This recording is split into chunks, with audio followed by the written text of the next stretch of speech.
And welcome back to the Bantz. As always, I am your host, the Bantz. And it's finally Monday, the beginning of the week again. Hope you guys enjoyed your weekend. But now going into the week, it's time for our first what's happening in fashion this week. So let's just get right into it. And first up, of course, we have our headlines for the day. And in our first headline of the day, Japanese designer Ganryu is back and just announced his newest label, which he has in store for us very soon. Now, for those of you unaware of who Fumito Ganryu is, let me give you a brief little history of the man. Basically, he came to prominence as a pattern cutter for Junya Watanabe of CDG Man fame, and after that he ended up getting his own label at CDG, also titled Ganryu, where he came to be known as kind of the more avant-garde, more creative, out-of-the-box label out of the entire collective. And although his designs were definitely some of the more interesting and creative pieces in pretty much all of the CDG macrocosm, they just really didn't gain a lot of spotlight or publicity, and unfortunately after just about 10 years of work on the label itself closed down under CDG's rule and Ganryu left the company. Now, his brand closed a little bit over a year ago, and since then he's kind of been hiding in the background, literally up until just recently when he announced this, and he announced that he was going to be showing off his newest label, which to this point is still Untitled, at the next Pitti Uomo this month. So what else do we know about this brand at this point in time? Unfortunately, not much, aside from the few things he said about it. And to quote, he said that this clothing line will be the pure essence of his own personal style, as well as being modern and conceptual. Now, what does that mean? Once again, anybody's ideas are up in the air, although if I had to take a personal guess, his own style tends to be a little bit more toned down. There is still a lot of aesthetics and interesting designs in there, but he does have a soft spot for some more kind of classical, kind of more contemporary pieces.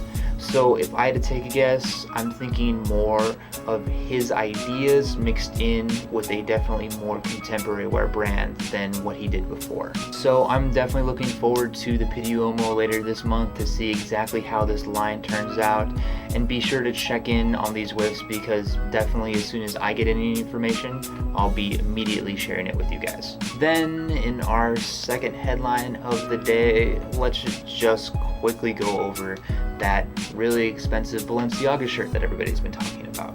So if you don't follow fashion closely, or maybe you just live under a rock, let's go over the outrage here.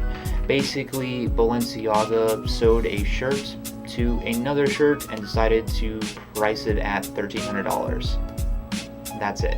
Now, everybody kind of just exploded all over this. I mean, everybody was talking about it. We had news companies and fashion companies and people on Instagram and Twitter, and everybody disliked it for one reason or another, be it just the stupid design of it all, the price tag, or just a slew of other reasons really. And so how do I feel about this? Well, I don't really. I think this whole idea of kind of outrage marketing has come around to fashion a lot more recently. I think the first major time it went anywhere is with those PRPS jeans that were pre-dirtied. I want to say last year, maybe 2 years ago. Though the difference between those and this shirt here is that Don Juan, I can guarantee, put a lot of time and effort into designing and distressing and coloring those jeans, whereas this is just a shirt stitched to another shirt. Aside from that, it's always kind of funny to see exactly what the media hops onto in the fashion world, because this is by no means the most ugly or hideous or godforsaken thing that Balenciaga has even put out in the last year. However, the main thing here, I think, is something that we've gone back to time and time again, and that is that this brand is actually the second brand that our old pal Denma Gosvalia is creative director of. Yes, I'm talking about Denma. Fashion isn't about hype, Gosvalia. So my question is, once again, why, Denma, do you continue to be such a fucking hypocrite? There's really absolutely no other reason to have this design other than to generate hype. And truthfully, I can understand why. You have to start putting your crazy designs somewhere because we all know how shitty Vetements is doing. So all I can really say is I hope you continue to increase your just shitty and terrible and gaudy designs in Balenciaga.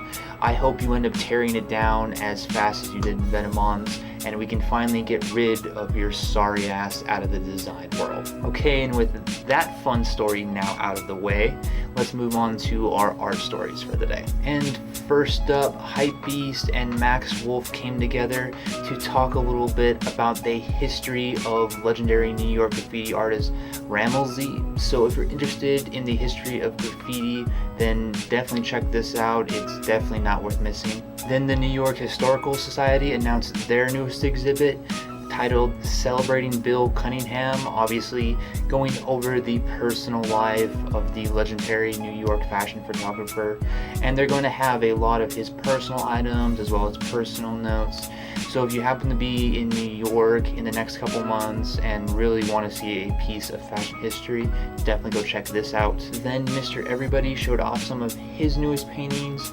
And if you find yourself a fan of kind of dichotomy or the juxtaposition of black and white and just vibrant multiple colors, then this will definitely be right up your alley. And lastly, artist Lee Hill showed off some of his newest paintings and murals. And if you find yourself a fan of surreal portraits, especially really vivid portraits, then definitely check this out. You won't be disappointed. Alright, and now moving back into fashion, Stussy just showed off their summer 2018 lookbook, and honestly, I think they did a pretty decent job with it. Now, once again, this lookbook is showing off the idea of mature streetwear that we've been talking about a lot recently, and although compared to a lot of those other companies that are out there doing this, such as Palace or Wacko Maria, or even like Huff recently, as we talked about, this definitely feels a little bit more subtle and a little bit more toned down. But with that said, that doesn't mean that they don't shy away from color or crazy patterns or things like that, because there's definitely a bunch of that in here as well.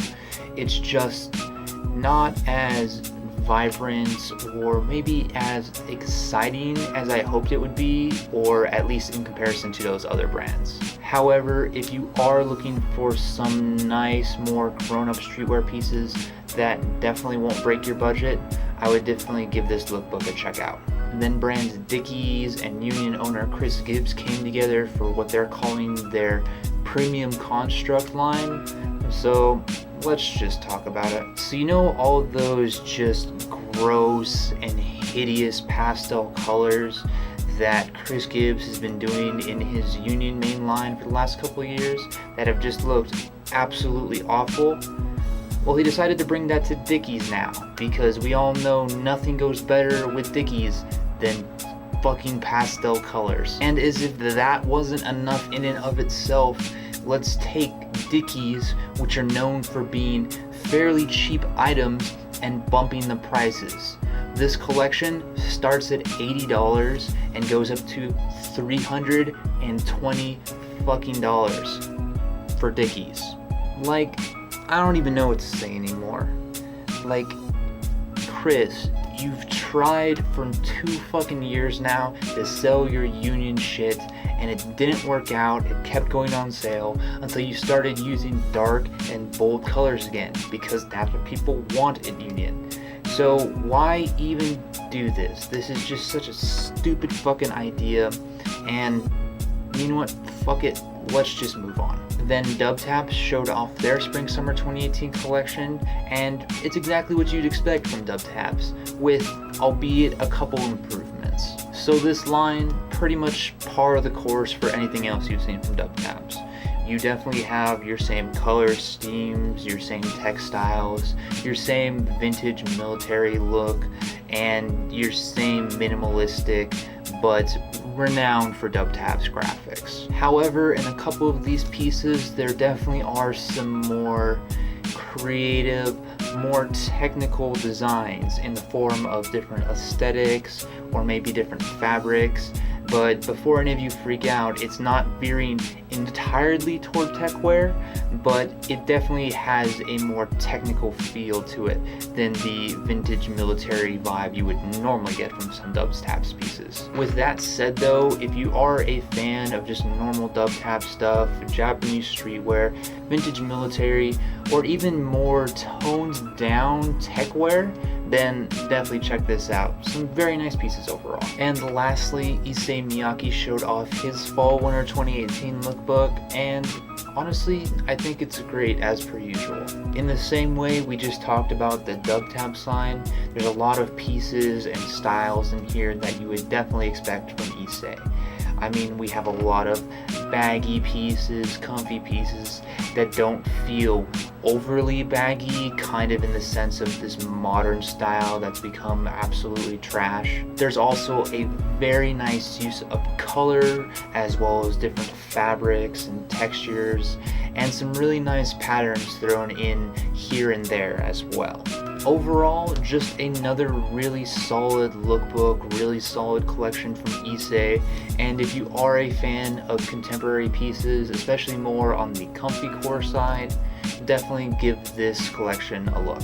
Okay, and lastly guys, we have our articles for the day.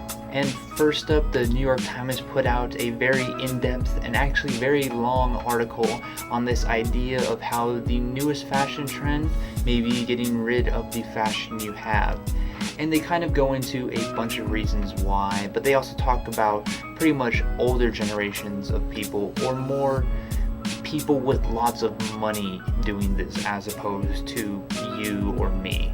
And what I mean by this is they're going through people's closets that have had clothes for decades or have sunk thousands, if not hundreds of thousands of dollars into clothes, and how they're either giving them away or selling them or auctioning them off, things like that. And although some people give personal reasons for this, such as maybe they went through a divorce or somebody died and some of these pieces remind them of sad times associated with those people, that's maybe why they're getting rid of these pieces. But then for others, it's just because they might have too much in their closets. So it's really kind of all over the board. But then they kind of go into talking about just kind of how cathartic it is for people to be doing this.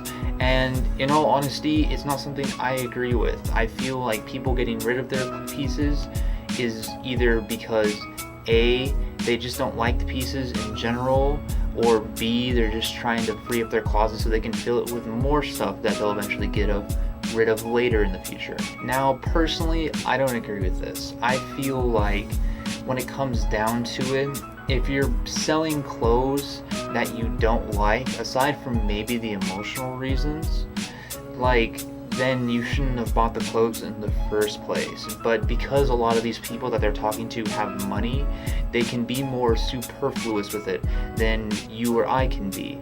And so them just buying and selling stuff just impulsively doesn't really come as much of a shock to me, really. But at the very least, before I get too into this, if this sounds interesting to you, then I definitely give this article a read. And lastly, Days Digital put out a nice little article kind of going over the history of Hermes. So if you want to learn a little bit more about them, kind of what their ideology is now, and kind of what they're working on toward the future, then I definitely check out this article as well. Alright guys, and with that we come to the end of our first whiff of the week. I hope you guys have enjoyed, and as always, if you want to see some more of the images I wasn't able to include or read some of the articles I talked about today, I've linked everything in the description down below. And if this is your first time on the channel, then welcome. We do these What's Happening in Fashion videos twice a week, every Monday and Friday. So if you're a fan and want to see more, feel free to subscribe. But otherwise, if you just have any questions or comments or concerns, or even just want to talk fashion in general, feel free to hit me up in the comments. I'm always willing to talk fashion. And as always, guys, thank you so much for watching these videos and supporting my content. I hope you have a good couple days until I see you next, and as always, until next time.